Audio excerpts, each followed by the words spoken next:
Hey,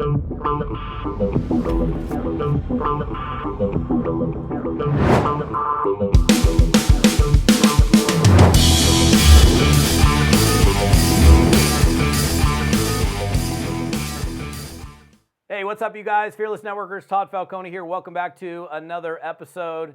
I want to hear from you on this one as well. If you have a differing opinion as to what you believe the number one reason people fail in network marketing, I want to hear from you. And if you, there's different reasons why people tend to fail, but in my opinion, this is numero uno. This is the number one reason people do not win, do not succeed in network marketing. In other words, they're not making money in network marketing. And I also want to talk about, well, what can you do about it? And what can you do about it as a leader to reduce that happening in the future so it doesn't happen as much? And there's no foolproof way of doing this. You're not going to take this, what I'm going to say, and 100% of the time you're going to have people that win.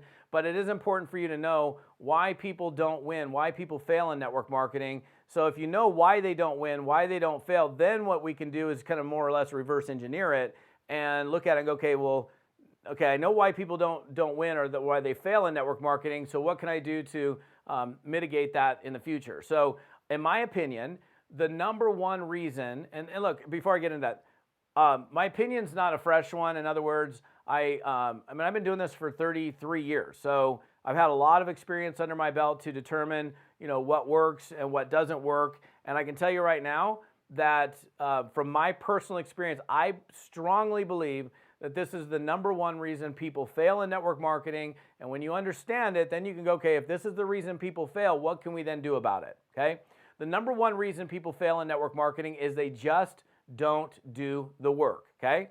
They don't do the work, and they don't do the work for long enough, and they don't do the right kind of work, right? So, it's interesting, the outsiders, the people that, the naysayers, if you will, about network marketing, they'll say things like, 90-something% of people fail in network marketing. Or even when you look at your income disclosure statement, the thing about like an income disclosure statement, it takes into account every single person that's ever entered into the system, regardless of whether they had any intention to work the business or not. So most network marketing companies' income disclosure statements, even if they're great network marketing companies, those income disclosure statements aren't something you're like, hey, I want to show you my income disclosure statement because it looks so awesome. Most of them look like hell. They don't look good.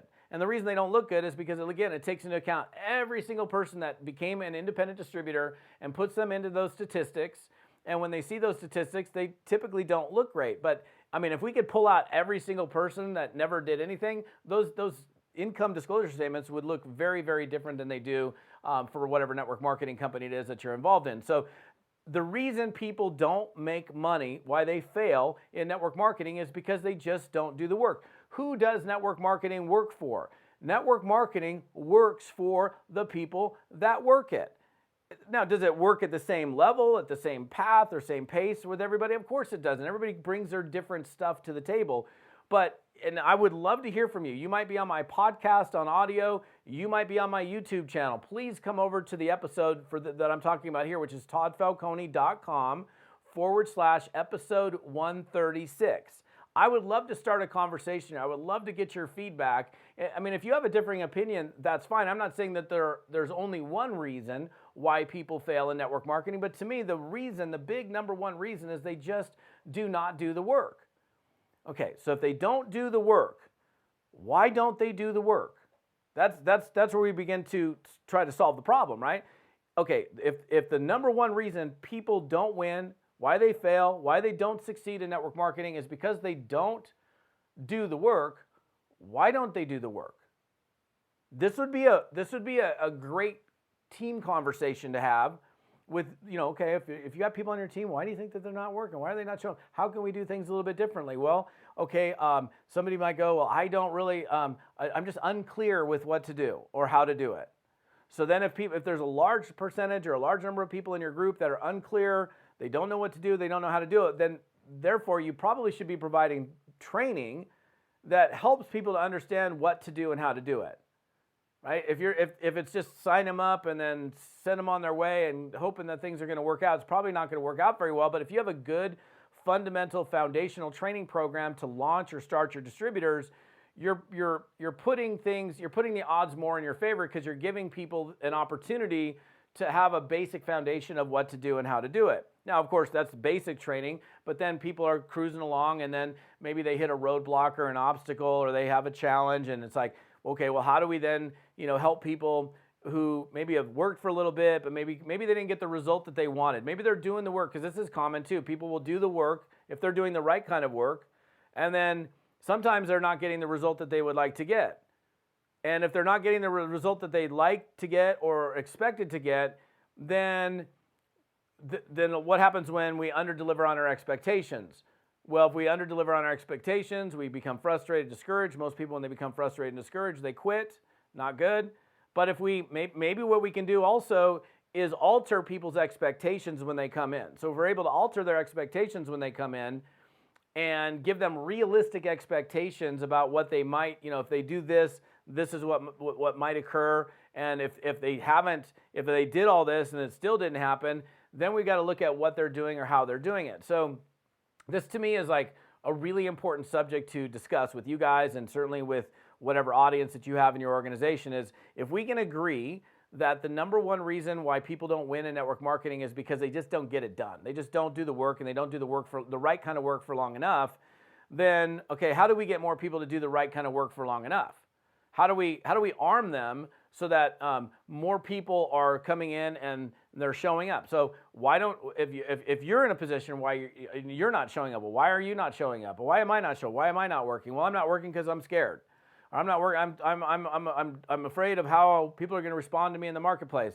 I'm afraid of whatever it is. And then if we get clarity with what the reasons are that people don't do the work, then we can start to tackle those as well. So if somebody's like, well, I don't want to do, I'm not doing it because I don't know what to say. Okay, well then if we can teach you what to say and how to say it and make you feel comfortable going out there online, offline, engaging people in conversation, then you're more likely to say it, because now you have a foundation of how to go about doing it. Well, I'm just so afraid of being rejected. Well, how can we teach people to get past what they feel is rejection? How do we teach people to emotionally detach themselves from the potential outcome, so that if somebody says no to them, they're not like, crying in a ball in the corner and quitting the business because they had a prospect say no to them. So creating expectations around yeses and nos. So again, I mean, there's probably other reasons why people don't win in the business, but wouldn't it be a great thing for you and your team to have a really clear idea? If again, come here,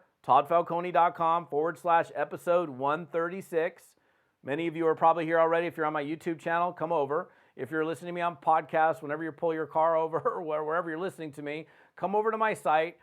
And this would be a great conversation again to have. Like, yes, there are other reasons. If you feel like there's a reason that's bigger than that, then I would like to hear it. Because if we look at pretty much every network marketing company out there, there are people winning in all of those companies.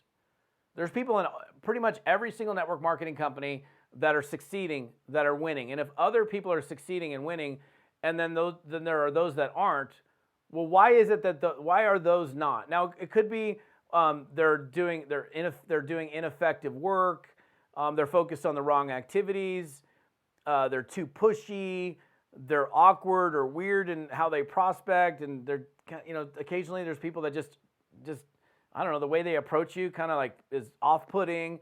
So there's different reasons, but if you're doing, in my opinion, okay, if you're doing the right work, which is a focus on revenue producing activities, it's a focus on exposure, it's a focus on flipping rocks over, getting people in front of presentations, getting them in front of product, like you're focused on every week, you're doing the right activities, and you're doing the activities large enough and long enough, you'll get the result. Now, if we take two people, let's say we'll take two people over a 6-month period, let's take a year. We can take two different people over a year. They're both working.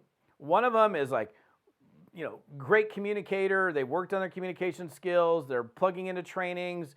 They're following the processes. They're following the system, and they're prospecting. I don't know. Let's just pick a number. They're prospecting on average 25 people a week, every single week. They're good with their follow-up. They don't drop the ball. And then you have the other person that's kind of like shy and timid and maybe socially awkward, and they're doing it, but then they're only talking to 3 people a week, if that, and they're not following up. They kind of throw it out there and hope that the person's going to get back to them, And then at the end of the year, which one's going to get bigger, better results? Well, I think we already know which one. So everybody's a little bit different here, right? Everybody's different. But if they focus on the right stuff for a long enough period of time, the right activities done in the right way for a long enough period of time, they'll get the result.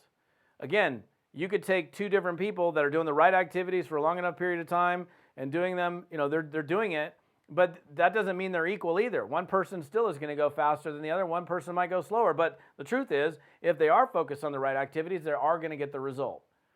I don't know too many people that have done the right activities for an extended period of time that don't get the result. So that's, to me, is the reason why they don't get the result. So I think it's important for you to kind of take a look at that.